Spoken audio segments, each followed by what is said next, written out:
चला चला गोष्टी ऐकू गोष्टी ऐकू गोष्टी ऐकू चला गोष्टी ऐकू आजीच्या आणि आजोबांच्या छोट्या छोट्या मोठ्यांच्या आजीच्या आणि आजोबांच्या छोट्या छोट्या मोठ्यांच्या.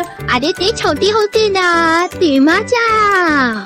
चला चला गोष्टी ऐकू. दिवाळी म्हणलं की सगळीकडे लखलखाट, दिवे, पणत्या, नवीन कपडे, एकमेकांना भेटणे आणि मस्तपैकी फराळामध्ये लाडू, चकल्या, करंजा, शंकरपाळ्या, किती सुंदर सुंदर असं छान छान खायला मिळतं. आणि त्याचबरोबर थोडासा तिखट चिवडा. किती सुंदर मेजवानी ना.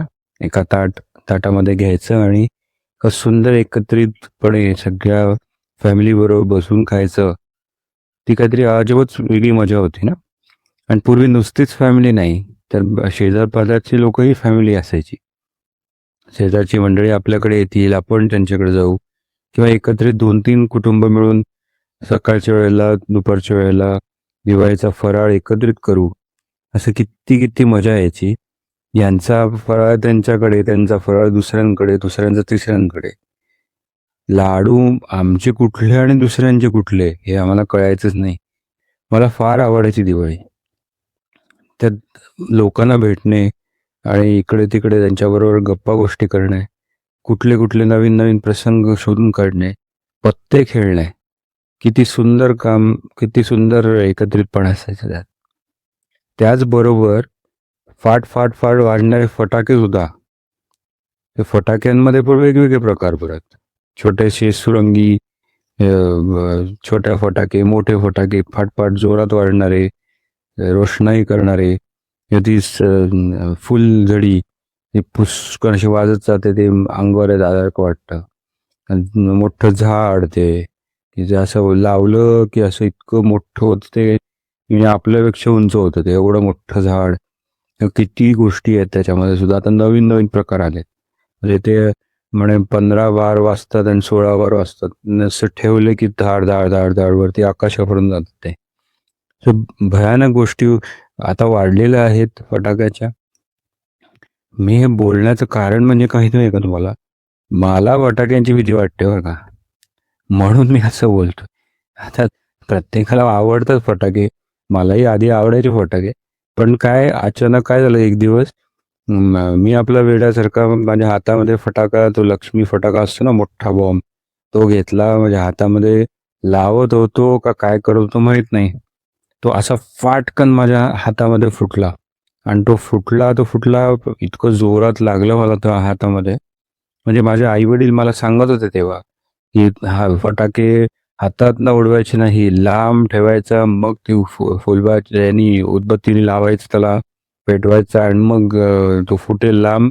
काळजी आपण आपली आपली घ्यायची नाही. आईबाबांचं कोण ऐकते है ना, आपण कुठं आईबाबांचं ऐकतो. तो मी आपला हातात ठेवला आणि खाली ठेवणार का काय, त्याच्या आधी तो फाटकन फुटला. हात माझा पूर्ण असा दुखत होता कितीतरी दिवस त्याच्या फुटण्यामुळे. आणि परत हात माझा, नशिबात माझा म्हणायचं की जास्त लागलं नाही, माझा फक्त हातच काळनिळा झाला. आणि बरेच दिवस तसाच तो हात काळनिळा होता. मला काय करावं कळेना तो. पण त्याच्यामुळे मोठी गोष्ट अशी घडली होती की माझ्या कानामध्ये मात्र खूप दिवस जडे बसलेले होते. कारण तो स्फोट जो झाला होता त्या फटाक्याचा, तो अगदी जवळ होता कानाच्या. त्यामुळे कानात मात्र दडे बसले होते आणि ते बरेच दिवस ते दडे तसेच होते.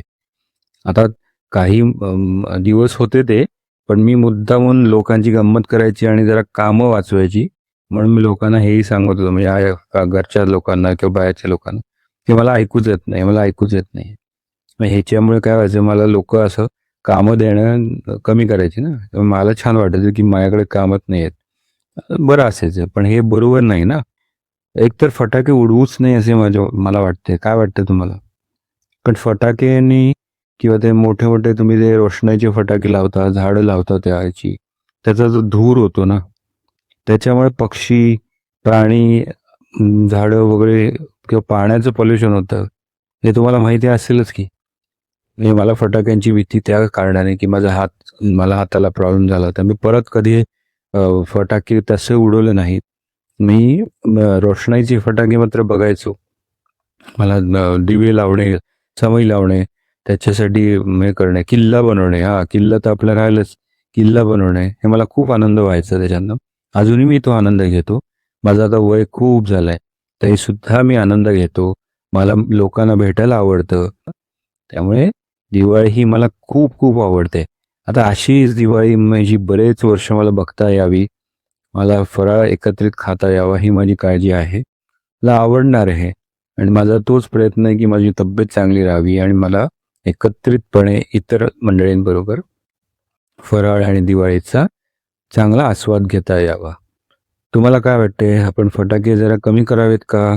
त्याच्यानी आपल्या सगळ्यांचं आयुष्य चांगलं होऊ शकतं, चांगलं वाढू शकतं, चांगलं सुंदर राहू शकतं. आपल्या पुढे येणाऱ्या पण पिढीला चांगलं त्याच्यातनं आपण एक चांगलं पृथ्वी आपण चांगली ठेवू शकतो, निसर्ग चांगला ठेवू शकतो, जेणेकरून त्यांनाही त्याचा उपयोग होईल, त्यांनाही त्याचा आस्वाद घेता येईल जसं आपण आपल्या वर्षांमध्ये घेतलेला आहे. काय वाटते तुम्हाला? सांगा, जरूर कळवा. धन्यवाद. चला चला गोष्टी ऐकू.